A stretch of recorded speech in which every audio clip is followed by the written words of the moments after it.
दोस्तों मैंने कल वीडियो बनाया था और उसमें बताया था कि मोदी के जंगल राज वर्सेस लालू यादव का जंगल राज। ये टाइटल मैंने इसलिए लिखा कि मोदी का जंगल राज क्या है।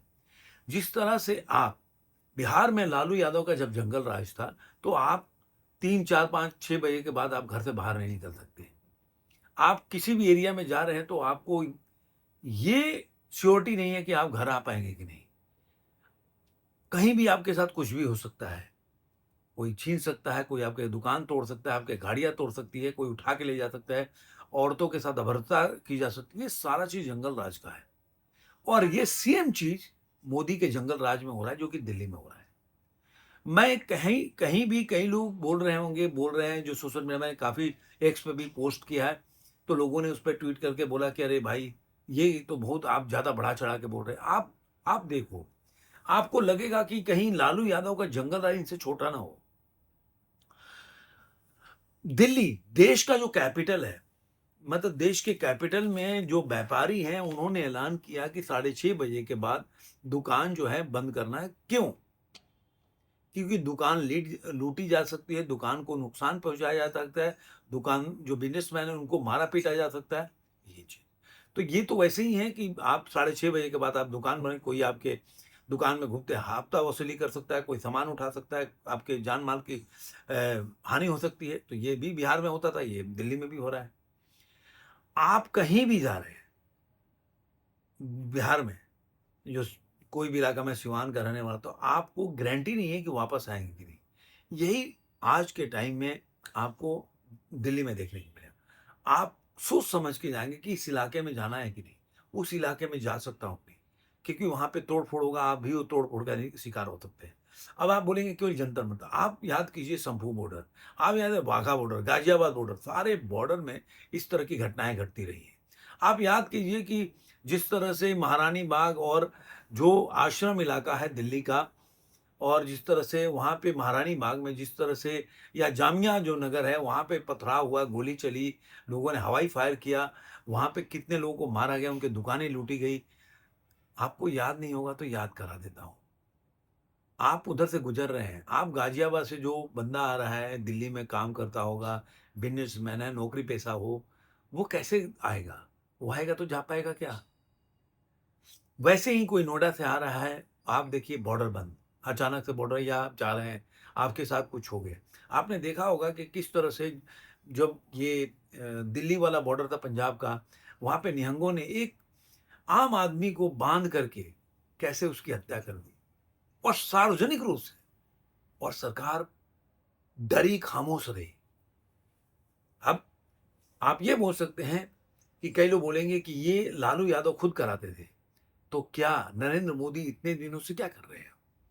अगर खुद नहीं करा सकते, खुद नहीं करा रहे, उसके पीछे खुद नहीं है, तो इसका मतलब आपको मानना पड़ेगा कि नरेंद्र मोदी बिल्कुल ही इनकम्पिटेंट पीएम है।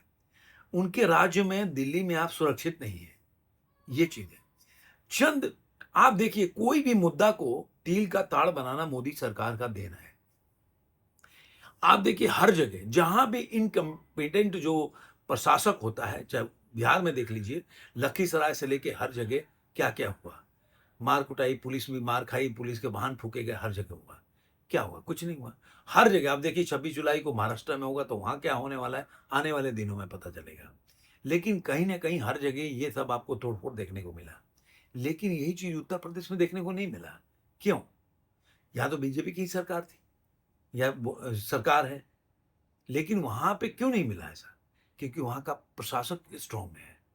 संभल जैसे मुद्दे पे कभी भी योगी आदित्यनाथ को डिफेंसिव होते नहीं देखा। लोगों ने पूछा कि 5 आदमी वहाँ पे चले गए, उनकी जीवन चली गई प्रोटेस्टर का, और लोग वहाँ पे कह रहे कि वो प्रोटेस्ट करने आए थे और पुलिस ने गोलियाँ चला दी। योगी आदित्यनाथ ने भरे इंटरव्यू में बोला, हर पत्रकार को बोला कि अगर उनके पास पत्थर है तो पुलिस करेगी क्या? पत्थर पत्थर खाने के लिए तो पुलिस नहीं बैठी है ना भाई, कि आप पत्थर मारोगे मैं खड़ा रहूँगा। उनको उनकी सुरक्षा के लिए पिस्टल दिया गया, तो जो उनके पास है उन्होंने चलाया। उन्होंने यही बात जब यश ने किया था, जब वहाँ के यस, आप सोचिए कि ये एसीपी को उसकी किस तरह से मारा गया दिल्ली में, इसी जंतर मंतर में। एक पुलिस वाले की जान चली गई, जो कि खबर आ रहा है। अब कितनी सच्चाई है मैं तो नहीं जानता हूँ, लेकिन ये खबर आ रही है कि एक पुलिस वाले की कल जान चली गई। आप सोच सकते हैं, और उसके बावजूद भी अपने देश का प्रधानमंत्री चुप होकर उसी प्रोटेस्टर के पीछे आपको घुटने टेक के, मैं ये वर्ड बहुत सोच समझ के बोल रहा हूँ, क्योंकि हम लोग वो लोग हैं जो हमेशा से मोदी सरकार को सपोर्ट किए हैं और आज भी सपोर्ट कर रहा हूँ। इसलिए नहीं कि मैं कांग्रेस को सपोर्ट कर रहा हूँ। आप ना इन लोगों के ऊपर कार्रवाई नहीं कर रहे हैं। आपकी इस तरह की अकर्मण्यता, आपकी इस तरह के देखकर मुझे लग रहा है कि आपकी कायरता बोलना पड़ेगा कि जिस तरह से आपने इनके ऊपर कार्रवाई नहीं की और 200, सिर्फ 200 प्रोटेस्टर को कैसे आपने लाखों में तब्दील किया, ये आपका या तो इंटेलिजेंस फेल्यूर है या आपके इनकम्पिटिशन को दोहराता है। आप वही तरह के उसी लोगों के जाके आप उनके हाथ जोड़ के खड़े हो जाते हो, शबाना आज़मी के बर्थडे पर ट्वीट करोगे, लेकिन जो आपके समर्थक हैं, जो आपके दिन भर आपके लिए काम करते हैं, कभी भी मैंने नहीं देखा कि उसके लिए आपने उसके बर्थडे पर विश किया हो। बड़े-बड़े लोगों का मैं एग्ज़ाम्पल दे सकता हूँ।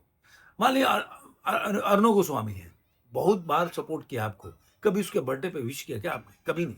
लेकिन शबाना आज़मी, आपको जावेद अख्तर, आप इन सारे लोग कमल हसन से मिलने गए, जो कमल हसन पानी पी गए। वो दिन देखना दूर नहीं है जब ये नसीरुद्दीन शाह को अपने घर पे बुला के उनके पाँव को पखारेंगे और उनके चरणों से हो सकता है अपने घर में गंगा जल की तरह छिड़के। यही प्रकाश राज को देखना भी मेरा आंखें भर, मतलब एक आंख जो होता है ना कि ये एक होता है कि गंगा नहा लूंगा ये भी सब बाकी है। आप उठा के देखिए, जो भी इनका विरोधी रहा है, जो वामपंथी, उसके ये सामने घुटने टेक के खड़े हो जाते। कभी कभी मैं सोचता हूं इनके बारे में कि ऊपर बैठी इनकी माँ क्या सोचती होगी कि एक व्यक्ति के लालच की वजह से, जो लालच के प्रधानमंत्री पद की गद्दी के लिए जो व्यक्ति बैठकर और दिन भर ये रोता है पब्लिक के सामने आकर कि भाई मेरी माँ को लोग गाली दे रहे हैं, मेरे माँ को अब्यूज कर रहे हैं, आप मुझे वोट दे दो। बिहार में यही हुआ, मोदी जी के माँ को गाली दी गई। आप जब भी उठा कर देखिए, कोई भी दिल्ली में प्रोटेस्ट होता है, मोदी जी के माँ को लोग तरह तरह से गंदी गंदी अभद्रता शब्दों का प्रयोग करते हैं और ये कुछ नहीं कर पाते। आप बता दिए किसी के ऊपर इन्होंने कार्रवाई की हो? कभी नहीं। हो सकता है कि जो इनके माँ के बारे में अभद्र बात बोला हो, उसको घर पे बुला के ये बहुत ज़्यादा आदर सत्कार से खड़े हो जाएँ। तो ये मैं तो कभी-कभी सोचता हूँ कि माँ क्या सोचती है कि किस तरह का बेटा पैदा किया कि जिसकी वजह से डेली मुझे, मतलब मरने के बाद भी मुझे इस तरह के शब्दों का सुनना पड़ता है। ये मैं नहीं मैं आपके मेरी बातों से आपको लग गया होगा कि मैं कांग्रेस या इस सीजेपी का सपोर्टर नहीं हूँ। मैं चाहता हूँ इनके ऊपर कार्रवाई होनी चाहिए। वो कार्रवाई होनी चाहिए कि कोई भी आंदोलन करने से पहले 10 बार सोचे। और यही वजह है कि इनकी अकर्मण्यता की वजह से आज हर चौथा आदमी सोचता है कि दिल्ली में प्रोटेस्ट कर ले। आप सोचो कि जो आदमियों ने इनको वोट दिया होगा दिल्ली में, आप सोचो कि जो आदमी ने इनको वोट दिया होगा, जिस आदमी ने इनके लिए वोट जुटाए होंगे और लोगों को प्रेरित किया होगा, आज उसकी हालत दिल्ली में क्या होगी? आज वो कनॉट सर्कस नहीं जा सकता। आज वो हो सकता है पंजाब की तरफ नहीं जाएगा, कल को हो सकता है गाजियाबाद की तरफ नहीं जाएगा, कि कहीं भी प्रोटेस्ट हो सकता है। कि नरेंद्र मोदी इसके लिए मशहूर हैं प्रोटेस्ट कराने के लिए, और अपने गाड़ी 5-6 काफिलों में बैठ के और उसके बाद घूमने चले जाएंगे, और नहीं तो पीएम हाउस में। ये उनका है, और रात को आके ट्वीट करेंगे जय जी।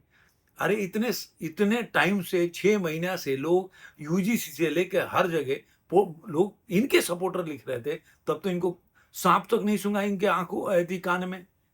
अब इनको अचानक ये 4, अब सोचिए कितना ये गिरे हुए इनके मंत्री भी हैं, और इनके प्रवक्ता तो जो कांग्रेस का टाइम था ना चाटुकारिता का, उस तरह के मोदी जी ने एक, मतलब जो प्रकाश राज ने बोला ये डरा हुआ फेस, मुझे भी लगा डरा हुआ फेस था वो।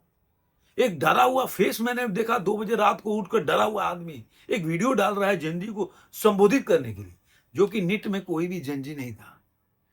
नीट के कितने उसमें से आप निकाल के छांट के दो, 20 आदमी, 200 आदमी से ज्यादा नीट के विद्यार्थी नहीं होंगे। सब समाजवादी पार्टी के और आम आदमी पार्टी, जो अपनी जमीन दिल्ली में ढूंढ रही थी या ढूंढ रही है, जो देख रही है कि पंजाब में उनकी हार हो सकती है, उन लोगों ने ये पूरा रचा, पूरा जो स्टेज तैयार किया, माहौल तैयार किया, और उनके सामने ये घुटने टेक दी। आप सोचो बैठ के। और मैं आज भी इस व्यक्ति से मुझे कोई अब उम्मीद नहीं, कई बार ऐसा मैं खुंदक में बहुत कुछ बोला हूँ, मुझे गुस्सा आता है, मुझे फ्रस्ट्रेशन हो जाता है कि हम ऐसे आदमी को वोट दे रहे हैं जो ऐसे लोगों के साथ वामपंथियों के सामने झुक जाता है। और अब तो मैं यहाँ राहुल गांधी तू तड़ाक बोल के कितना बार तू तड़ाक, तो हर कोई तू तड़ाक बोलेगा और कुछ नहीं कर पाते। मतलब आप सोचिए कि एक देश का प्रधानमंत्री बन के भी आपको लगता है कि मेरी जान को खतरा है। ये भी बोलते हैं ना वो कि मैं ऐसे लागों लोगों से मेरा पंगे हो रहा है कि मेरी जान भी जा सकती है। अरे भाई, तुम प्रधानमंत्री होके भी डरे हुए हो कि तुम्हारा जान चला जा सकता है। फिर तुम्हें क्या बनाया जाए? भगवान बना दे, ऊपर चांद में बैठा दे, तब आपको डर खत्म होगा। और ये जब चलेगा, जो सोचिए कि कैसे ये लोग होंगे कि जो अभी 2-4 महीने पहले से लिख रहे थे ये लोग कि सोनम वांगचुक जो है जॉर्ज सोरोस का एजेंट है। उनकी वाइफ जो है अमेरिका में एसआईटी, कौन था एसआईटी, स्कूल ऑफ कुछ है उसका फुल फॉर्म, उसकी मेंबर थी और बाद में आके इनसे शादी किया। उसके बाद से जितने भी अवार्ड मिले सोनम वांगचुक को, वो सारे वो अमेरिका के पेरोल पे काम करते थे। जॉर्ज सोरोस की एजेंसी थी उसके हिसाब से। जो फोर्ड फाउंडेशन का जिन्होंने जहाँ जहाँ पे फंडिंग किया, चाहे अवार्ड इनको मिला हो जितने भी, चाहे इनको जो डोनेशन मिलते हैं उनके जो एनजीओज को, वो सारे फोर्ड फाउंडेशन की तरफ से आता है। और अचानक से ये सोनम वांगचुक इनके लिए मान हो गए। मतलब इस तरह के चाटुकार प्रवक्ता और चाटुकार जो आईटी सेल मैंने कभी नहीं देखा। कि जो लोग अभी 10 दिन पहले तक सोनम वांगचुक के लिए गद्दार था, जॉर्ज सोरोस का एजेंट था, आज उसके पैरों में गिरे पड़े हैं। क्योंकि प्रधानमंत्री को पैरों में गिरने में मजा आता है। प्रधानमंत्री को ऐसे लोगों के पैर पखारने में मजा आता है। तो असल में वो क्यों ऐसे लोगों, गरीब आदमी या मजदूर का पैर पखारते हैं? क्योंकि ये वामपंथियों के भी पैर पखारते हैं। तो इनको आदत सी पड़ गई है कि पैर, किसी को भी पैर पकड़ के खड़े हो जाओ। तो इसलिए लोग इनसे न डरते हैं। और मैं कहता हूं, सत्ता कभी भी धमक से चलती है। आप किसी ऐसे आदमी को बैठा दो, एक दिन में सारा आंदोलन भी नहीं होगा, एक दिन में ये लोग दिला के दिखाई भी नहीं देंगे। इनसे तो बढ़िया था, उपाय किया था। चलो कांग्रेस ने, उनकी सेटिंग थी जो भी है।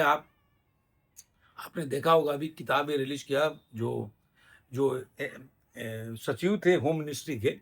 और मैं बहुत पहले भी इस पे बोल चुका हूँ कि ये जो 26/11 का जो हमला हुआ था, ये फिक्स मैच था कांग्रेस और जो भी आप समझ लीजिए। अब आगे तो क्या ही बोलूं मैं। तो कम से कम उनका तो फिक्स मैच था, इसलिए पाकिस्तान पे कार्रवाई नहीं करते। लेकिन इंडिया में जो ऐसे लोग सर उठाते थे उनके ऊपर तो धुआंधार कार्रवाई करते थे लोग। एक पैसा भी नहीं सोचते थे कार्रवाई करते समय, चाहे इंदिरा गांधी से लेकर राजीव गांधी और सोनिया गांधी तक में इनकी तोड़ाई हो जाती थी। तो इनसे तो बेटर हो इस मामले में वही है। भाई मैं आज भी बोलता हूं कि अगर प्रधानमंत्री के बस का नहीं है तो उनको अब पद छोड़ना चाहिए। अमित शाह को बना दो आप, योगी आदित्यनाथ को बना दो, किसी को बनाओ। लेकिन प्लीज अब इस तरह झुको मत। निवेदन है कि आप हर आदमी के पैरों में गिर के और उसको बोलते हो कि अरे मेरा मास्टर स्ट्रोक है। ये क्या स्ट्रेटेजी है? 24 घंटे में सारा चीज चेंज हो गया। अरे भैया माफ कर दो, ये सुनते सुनते कान भी पक गया है और हम भी पक गए हैं। और इसीलिए आप 240 पे आ गए हो। आगे भी बहुत, अभी देखा कि नीट पे बहुत कानून बनाने जा रहे थे, बोल रहे थे, अभी चल रहा था, मैंने आपको पहले बताया कि ये कर दूंगा नीट के पहले, ये कानून आने वाला है, ये हो जाएगा, वो हो जाएगा। घंटा कुछ नहीं हुआ। तो आपको ये वीडियो कैसा लगा जरूर कमेंट में बताइएगा। फिर मिलेंगे किसी और वीडियो में। आज कंक्लूड करते हैं।